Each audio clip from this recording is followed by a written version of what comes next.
Hola, ¿qué tal Venezuela? Feliz tarde. Gracias por permitirme llegar nuevamente a sus hogares, redes sociales, sitios de trabajo, dispositivos móviles. Aquí estamos de vuelta y en directo a través de nuestras redes sociales, @LaPisoPatilla, tanto en Instagram como en Periscope. Y es que tenemos hoy acá en el estudio de La Patilla al mayor general retirado del Ejército, Miguel Rodríguez Torres, exministro del Interior y Justicia.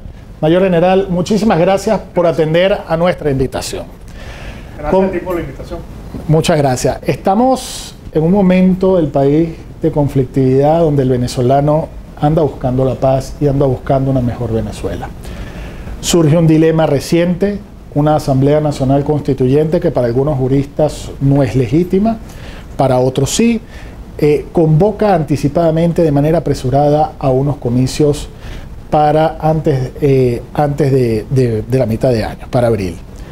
El dilema, ir a votar, no votar. ¿Se debe votar o no se debe votar en estos comicios, general? Bueno, has descrito el dilema en el que el gobierno ha jugado muy bien, siempre para dislocar a quienes se le oponen y tratar de siempre ganar elecciones o cualquier proceso en esas condiciones. En primer lugar, lo que tú decías al principio es cierto, esa convocatoria es ilegítima. Viene de una Asamblea Nacional Constituyente que es ilegítima y de paso no lo está haciendo el CNE, que es el órgano constitucional y es un poder inclusive independiente, que debería ser independiente para hacer esas convocatorias. Más allá de eso, el ir o no ir, ese dilema es muy poderoso, porque el que dice no debemos ir porque no hay condiciones y argumenta con eso, bueno, tiene razón. El que dice debe ir porque no ir y dejarle el espacio libre a Maduro, también tiene razón. Hay que sopesar ambas razones. Todos esos argumentos hay que ponerlos en una balanza y hay que luchar por crear condiciones. La salida a esta crisis que vive Venezuela, lo ideal sería la salida electoral, la salida política, la salida racional. Y si desde el diálogo que está iniciándose hoy en Dominicana se puede lograr un cambio en las condiciones y que se regulen las condiciones para un proceso electoral, habría que ir. En ese sentido, ¿cómo derrotar a Maduro? Yo siempre he dicho que es fácilmente derrotable, pero hay ciertas condiciones que se deben cumplir para derrotarlo. Ese candidato para derrotar a Maduro no solamente tiene que ser un buen candidato que aglutine a todos los venezolanos, tiene que ser un candidato que no venga de los partidos tradicionales, porque todos están desprestigiados en el mundo político por todo lo que ha ocurrido en los últimos años.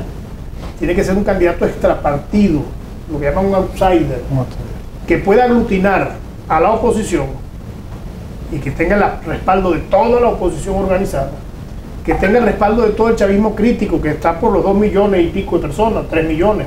Ese chavismo crítico y todo ese chavista que está descontento y que silenciosamente está ahí todavía militando en el PSUV y en otras organizaciones políticas, que pueda aglutinar todo eso e inclusive motivar a lo que llaman NINIC, esa gente que a veces vota, a veces no, que juega la abstención, motivar al país todo ese que es el 80% que rechaza al gobierno de Maduro para salir masivamente a derrotarlo. Ese candidato debe tener esas condiciones. Y aparte de eso debe tener condiciones para gobernar después de Maduro. Sin embargo, ahí le atajo ese comentario. La comunidad internacional ya se ha pronunciado, el gobierno norteamericano, el gobierno de Colombia y el gobierno de Argentina, y no van a reconocer los resultados de esos comicios. Siempre y cuando eso no hayan las condiciones, no mejoren las condiciones y se adecúen a la Constitución y las leyes, las condiciones electorales. Si ese paso se logra en ese diálogo ahorita, no hay, los que están allá representando a la oposición no deberían pelear más nada, ni presos políticos, ni medidas humanitarias, nada. Hay que pelear las condiciones electorales. Si esas condiciones se modifican y se hacen ajustadas a la ley, es fácilmente derrotable el presidente Maduro. Y una vez derrotado Maduro, bueno, se aplica un plan completo para derrotar el hambre, la pobreza, la exclusión, se resuelve el tema de los presos políticos, se disuelve la Asamblea Nacional Constituyente. Todo eso se puede hacer, pero hay que derrotar primero a Maduro. ¿Cómo derrotar a Maduro? Bueno, el primer paso es un candidato que logre el consenso nacional. Ese es el paso indispensable. Segundo, ese candidato le demuestra al país su capacidad para gobernar después de Maduro. Mira, después de Maduro, gobernar no va a ser sencillo. Primero, tienes 20 gobernadores en contra, 300 alcaldes en contra, un Tribunal Supremo que es una oficina de Miraflores para cumplir los deseos del presidente, un CNE que debería ser un poder autónomo haciendo lo que el presidente le ordene.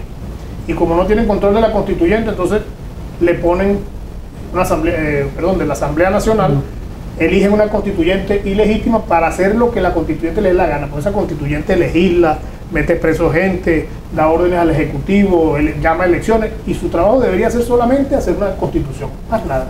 Entonces, en esas condiciones, tiene que venir un gobernante después de Maduro que sepa que ese periodo de gobierno es un periodo de transición, que ese gobierno tiene que ser un gobierno de muchísima amplitud, que es un gobierno donde debe estar representado desde el chavismo hasta toda la oposición, un gabinete muy amplio que permita la gobernabilidad, la inclusión social. Tiene que ser un candidato, o en ese caso un presidente, que venga con el ánimo de la reconciliación nacional y sumar todos los esfuerzos para salir de esta crisis. Este país tiene una crisis muy dura, y si de repente tú dijese, bueno, mira, la crisis económica se puede resolver porque tenemos un sector político y una dirigencia opositora y de gobierno con capacidad y disposición a resolver la crisis económica. Pero es que la crisis no solamente es económica, es espiritual, es moral, es política, es económica, es social, es ambiental, es una crisis total, el país desmoronándose. Y eso requiere la unidad superior de los venezolanos para poderlo superar. Miguel Rodríguez Torre acaba de decir la palabra transición. ¿Podría usted estar en ese proceso? Sí, mi nombre desde hace ya un tiempo está a la disposición de los venezolanos para la transición, para el gobierno post-Maduro, para conformar un gran equipo que pueda sacar a este país de abajo, para recuperar la autoridad de la Fuerza Armada y el amor por su pueblo, que va a jugar un rol si esas elecciones llegasen a dar la Fuerza Armada, y aquí un mensaje a mis compañeros militares, es el momento histórico para recuperar su autoridad, su moral y el amor por su pueblo. Es una institución que siempre fue respetada por el pueblo venezolano. ¿Haciendo qué? Garantizándole a los venezolanos que su voto va a ser respetado, no permitiendo que saquen maquinitas para hacer votos estos, protegiendo al venezolano al momento del voto, evitando que vengan civiles armados a amedrentar a la gente que va a votar, en fin, protegiendo al pueblo y su derecho al voto. Mayor General, ¿hasta cuándo los colectivos?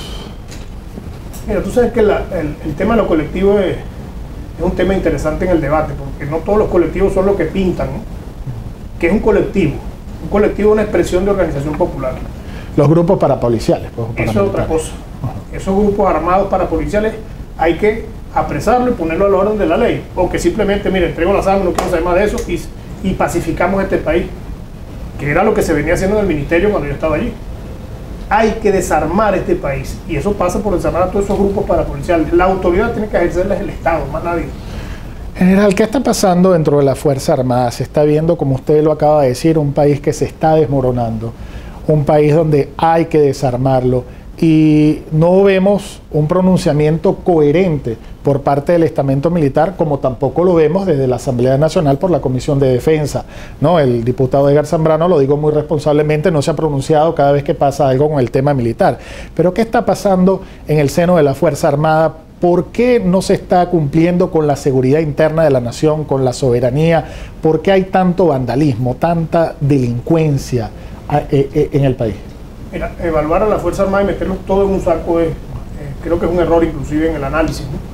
La Fuerza Armada es una institución que históricamente ha jugado un rol fundamental desde los momentos de la liberación y separación de España, de la guerra de independencia. Todo ese proceso fue sobre los hombros de la Fuerza Armada. La Fuerza Armada tiene un rol histórico que ha jugado inclusive en distintos procesos revolucionarios que ha vivido Venezuela desde 1830 hasta hoy. La Fuerza Armada está conformada por cientos de miles de personas, hombres y mujeres venezolanos. Su gran mayoría es gente honesta, que respeta y cumple su código de honor. Dice, proclamo que es la moral mi principal virtud, ella es mi mejor herramienta de trabajo. La gran mayoría cumple con eso. Hay elementos de la Fuerza Armada que están incumpliendo con ese código de honor, que han caído en abusos, en el uso de la fuerza, otros que han caído en hechos de corrupción, que están haciendo desmanes en instituciones que no son ni siquiera de la Fuerza Armada. Esos señores tendrán en su momento que rendirle cuentas a la ley, pero no podemos juzgar a toda la Fuerza Armada, porque mientras esos grupitos están cometiendo esas cosas, el grueso de la Fuerza Armada está en la frontera.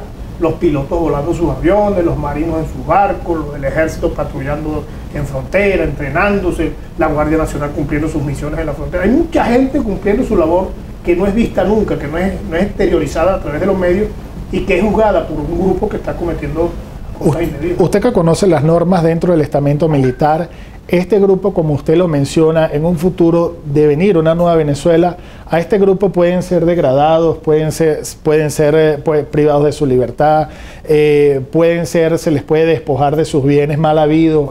Eso existe dentro del ordenamiento jurídico castrense. Sí, las leyes permiten todo eso. Sin embargo, hay que hacer las cosas con justicia. Hay que dar que lo primero que hay que recuperar en este país es la justicia, y que la justicia opere. ¿Verdad? Quien de verdad tenga bienes mal habidos, que haya cometido hechos de corrupción, bueno, los órganos jurisdiccionales que actúen contra eso. Mayor General, usted fue ministro de Interior y Justicia y los números dentro de su mandato se redujeron un poco. Los directores de los cuerpos de seguridad del Estado, policías municipales de oposición, se expresaban muy bien de su trabajo, tenían buena relación. ¿Qué está pasando? ¿Por qué la inseguridad, o por lo menos el flagelo del secuestro, volvió otra vez a agarrar auge? Mira, lo primero que te puedo decir al respecto, y que contradice mucho de los que a veces me critican o me atacan por las redes, desde que yo llegué al ministerio, lo que primero le dije a los viceministros es: nosotros venimos a trabajar para gobernar para todos los venezolanos, no me importa si son de Chacao, si son de Baruta, si son opositores o son chavistas, vamos a gobernar para todos. Y la única forma de lograr eso es dialogar. Creo que ningún ministro en la historia de este país ha hablado con todos los alcaldes de Venezuela, con todos los gobernadores, indiferentemente de su concepción política, su posición. Claro. Lo hice, y el Plan Patria Segura, que desarrollamos durante mi periodo de 1 año y pico, que fue lo que estuve yo ahí, se desarrolló en un diálogo permanente con la gente en asambleas que hacíamos jueves, viernes y sábado, y con gobernadores y alcaldes, y eso nos permitió a nosotros entender la realidad de cada estado, de cada municipio, de cada espacio, de cada comunidad, y poder aplicar correcciones al plan en función de los errores que uno detectaba, de las diferencias que había geográficas, de gente, de concentración de las personas, en fin. Creo que el trabajo en equipo, indiferentemente del partido en que militara cada gobernante, nos permitió a nosotros avanzar, y la aplicación de métodos científicos en el desarrollo de ese plan. Ese plan está a disposición de los venezolanos y hemos trabajado inclusive en pulirlo, porque después de que Maduro sea derrotado, hay que aplicarlo al día siguiente, decretar eso como un plan, como una ley nacional que nos permita desplegar todas las ciencias posibles, toda la técnica posible, todos los funcionarios posibles, para que ese plan se lleve a feliz término, y te aseguro que en 3 o 4 años aquí el delito se baja en más del 70%. Por ejemplo, ¿qué pasó con los cuadrantes? Que fue una de las cosas que usted... Esos cuadrantes, lo que yo tengo como información es que cuando yo salí dieron la orden de todo lo que Rodríguez Torres hizo, engavértelo. Y creo que inclusive el plan de las cámaras en la Cota Mini en varias de la ciudad. Engavetaron, ¿no? Pero me parece que es un error, porque los cuadrantes no los inventé yo para hacerme célebre por los cuadrantes, los inventé para darle seguridad a la gente, que la gente pudiese llamar y en cuestión de 3, 4 o 5 minutos tuviese respuesta en los cuerpos de seguridad, y la gente siente con eso seguridad. Y de paso, esos cuadrantes permitían ir conformando con las policías municipales el concepto de la policía de contacto directo con la gente, que mientras no están siendo llamados, están visitando las personas, haciendo reuniones en los edificios, que la gente conozca a sus policías. Esa idea hay que retomarla con mucha fuerza, porque es uno de los pasos de tantos que hay que dar para darle seguridad a los venezolanos. ¿Es necesario en una futura Venezuela un cuerpo como la Guardia Nacional? Mira, la Guardia Nacional es constitucional, es parte de la Fuerza Armada Nacional. Entonces, cualquier cambio que se tenga que hacer pasa por cambiar la Constitución. Voy a un tema sensible, Mayor General, en base a su consideración y experticia, el tema Oscar Pérez. Quisiera tocarlo. ¿Cuáles son sus consideraciones sobre esta actuación, sobre lo que pasó allí? Mira, ese caso lamentablemente creo que fue muy mal manejado por quien lo manejaba, el ministro de Interior y Justicia, supongo yo que es el que estaba conduciendo ese caso. Ya yo lo he hecho en otras entrevistas. Yo no conocí nunca a Oscar Pérez, ni tengo relación con él y su grupo, ni con ninguno de esos muchachos que ahí falleció. Sin embargo, analizando el caso desde el punto de vista técnico, de operaciones especiales, inclusive desde el punto de vista humano, creo que se hizo muy mal. En primer lugar, porque es evidente que Oscar Pérez estaba negociando tempranas horas con un mayor de la Guardia, y era evidente también que ese mayor había utilizado muy bien el recurso de crear un feeling ahí con Oscar Pérez, porque venían los dos de las fuerzas especiales, ya se estaba creando ahí un ambiente ideal para la negociación, y que ellos se iban a entregar sin confrontar con las armas. Eso fue violentado, de repente desaparece la negociación y entra un poco de gente armada a confrontar con Oscar Pérez, y después aparecen todos con un tiro en la cabeza. Llama la atención que tengan todos tiros en la cabeza, llama la atención que hayan tumbado el sitio del suceso y lo hayan borrado de la faz de la tierra. Todos esos son errores que después, bueno, eso tendrá que investigarse a fondo, porque a la final el Estado es el garante de la ley. Indiferentemente que una persona esté cometiendo delito, no podemos juzgarlo ni vamos a matarlo porque cometió un delito, no, para eso existe la ley, el debido proceso, y si el hombre se rinde, con más razón. En las fuerzas especiales, yo fui formado ahí, siempre hablamos de que hay honor al vencedor, y gloria al vencedor y honor al vencido. Si el hombre ya está vencido, si el hombre está entregado, dale la mano, ponlo a orden de las autoridades y listo. Eso es lo que hay que hacer. General, nos estamos pasando de tiempo, pero es importante, creo que hay muchas cosas que conversar, y más en cuanto a su experticia. Usted conoció al presidente Chávez, viene con él desde el movimiento MBR 200. Esto era lo que está ocurriendo hoy en día, era lo que quería el presidente Chávez. Esto realmente es lo que algunos hacen llamar y dicen que es el legado. Mira, en primer lugar, Chávez, tiempo antes de fallecer, habló del golpe de timón. ¿Qué es un golpe de timón? Para los que saben de barco, cuando tú vas navegando y te das cuenta que vas en el rumbo contrario al que tú deberías llevar, tú das un golpe de timón, volteas la dirección del barco y sabes, voy en el rumbo que no es. Cuando él dice golpe de timón, antes de morir, unos 5 días antes de fallecer, la última reunión que él hizo, allá íbamos 5 personas. Estaba Rafael Ramírez, estaba Jorge Arriaza, Nicolás Maduro, Diosdado Cabello y yo. Eran las 5 personas que estábamos ahí. ¿Ernesto Villegas estuvo allí? No, solamente estas 5 personas. Okay. Y el presidente Chávez nos dijo, búsquense los mejores economistas del mundo. Cuando él vio la cifra del petróleo que estábamos produciendo, dijo, fracasamos. Búsquense los mejores economistas del mundo porque les va a venir una grave crisis económica. Y no se hizo. Se trajeron un señor de España que no sabe absolutamente nada de economía. Se trajeron, yo me acuerdo cuando se hizo el Estado Mayor contra la guerra económica, no había ni un economista. Es un manejo absurdo de la economía que demuestra mucho desconocimiento, ignorancia y desprecio por la ciencia. Entonces, eso no es el legado del comandante Chávez nunca, ni se parece, ni siquiera cumple las instrucciones que él dio. Tanto es así que todo lo que fue el alto mando político fue desintegrado. Y ahora aparece una señal mucho más nueva de lo que es la desaparición del chavismo originario, que es la creación de un nuevo partido más allá del PSUV, que lo anunció el presidente. Llama la atención que el presidente ordena y nombra una presidenta de un nuevo partido, ordena formar un partido cuando están desintegrando a los demás partidos, evitan que nadie inscriba partidos, hacen imposible que la democracia participativa tenga vida, pero ellos inscriben un partido así de un solo plumazo, ¿no? Eso tiene 3 lecturas. O hay unas grandes fracturas en el PSUV. Eso le iba a preguntar. Esa es una. ¿Qué está pasando en el PSUV que el presidente se ve obligado a crear un nuevo partido? De mano de Delcy Rodríguez. Lo segundo, ¿será que le van a sacar la silla en el PSUV al presidente?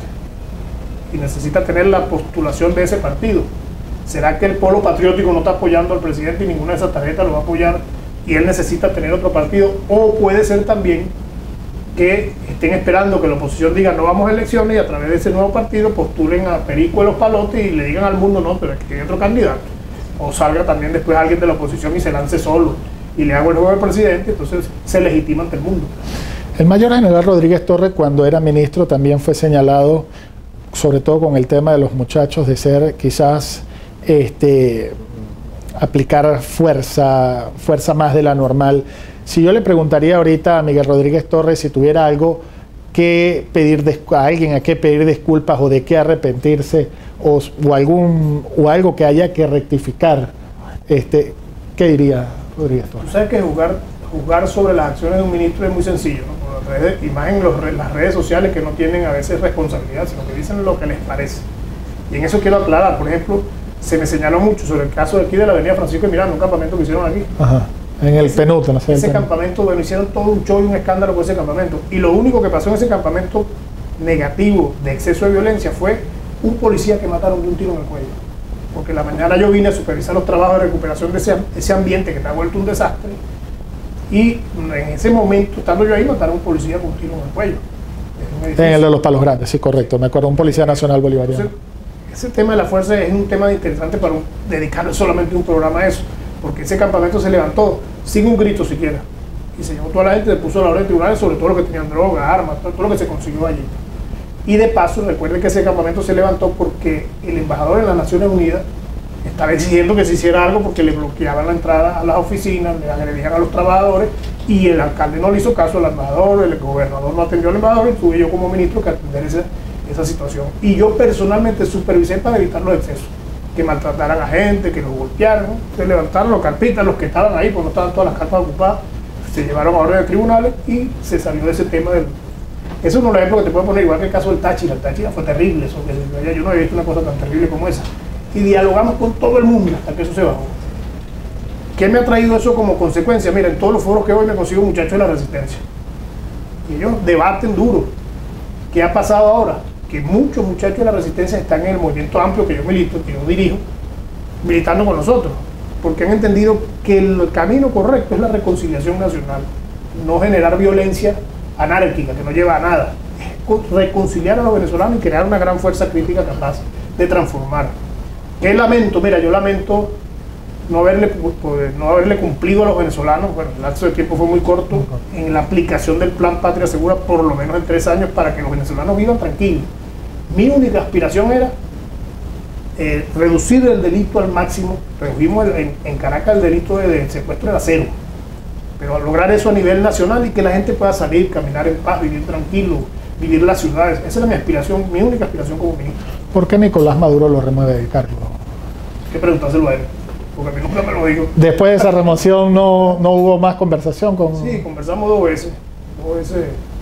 Una oportunidad, no con él, a través de otro ministro me pidió que recibiera otro ministerio, yo no quise recibirlo.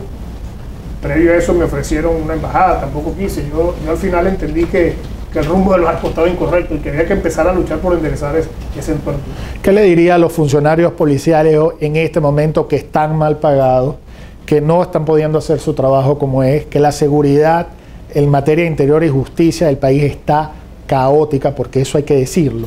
¿Qué le puede decir usted a esos funcionarios que ya quieren colgar los uniformes, que ya quieren retirarse del mundo policial, porque ser policía en este momento no satisface las necesidades de la ciudadanía? No solo a los funcionarios policiales, el Estado, y para eso tenemos que lograr ganar un proceso electoral en este año 2018.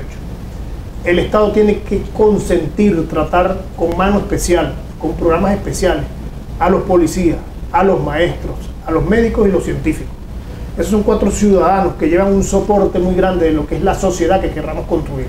Por lo tanto, tenemos que, como sociedad, entender que esos son personas muy especiales que el Estado debe abordar en esa condición y darles las mejores condiciones socioeconómicas, profesionales, para que desarrollen su trabajo en función de todos los venezolanos. Muchísimas gracias al mayor general Miguel Rodríguez Torres. Nos hemos pasado de tiempo, sin embargo espero en una próxima oportunidad volverlo a invitar a este espacio. ¿Cómo se sintió estando en la patilla, Miguel Rodríguez Torres? A patillazo limpio. Muchísimas gracias. Saquen ustedes sus propias conclusiones. Era el mayor general retirado del Ejército, Miguel Rodríguez Torres, exministro de Interior y Justicia. Lamentablemente, por el tiempo, pues tenemos que despedirnos. Sin embargo, ya habrán futuras oportunidades para que pueda estar con nosotros. Le agradecemos en nombre de la directiva de este medio de comunicación que haya asistido acá a nuestro programa. Pásenla bien, trabajamos para ustedes. Son Yerianaís Martínez, Stephanie Carvajal, Juan Peraza, el quien tuvo el placer de haberlos acompañado, Daniel Guillermo Colina. Muchísimas gracias a todos ustedes por estar allí.